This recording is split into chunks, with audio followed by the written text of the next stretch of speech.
I don't believe every soul chooses a life like this.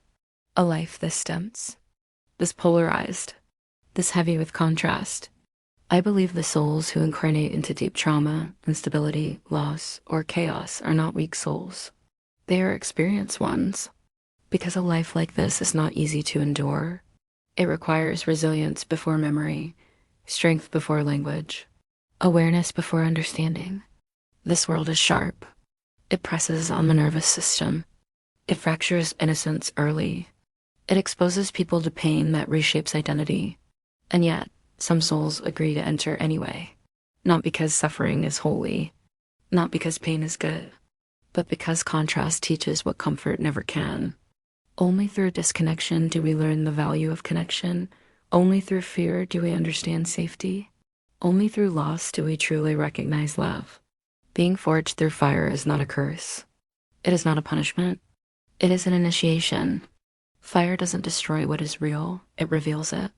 It burns away illusion, entitlement, and spiritual bypassing. What remains is compassion that is earned, not imagined.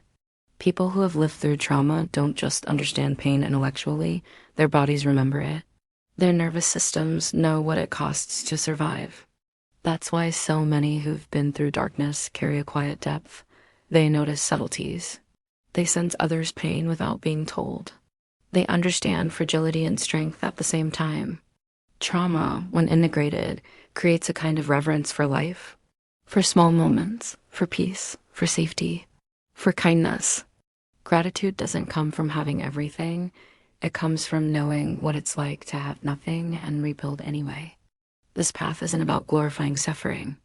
It's about honoring what was survived and recognizing that becoming more human, more compassionate, more present, more aware is no small thing.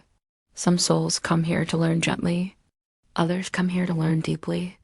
In this passage from Thunder, Perfect Mind, and the Nag Hammadi scriptures, it is explained that polarity is not a mistake, contradiction is not corruption, and that suffering and holiness coexist in the same soul.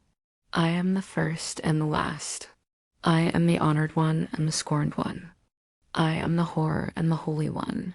I am the wife and the virgin. This is the voice of a consciousness vast enough to hold fire and tenderness at once. This is the same capacity forged in souls who choose lives of deep contrast, not to be broken, but to become.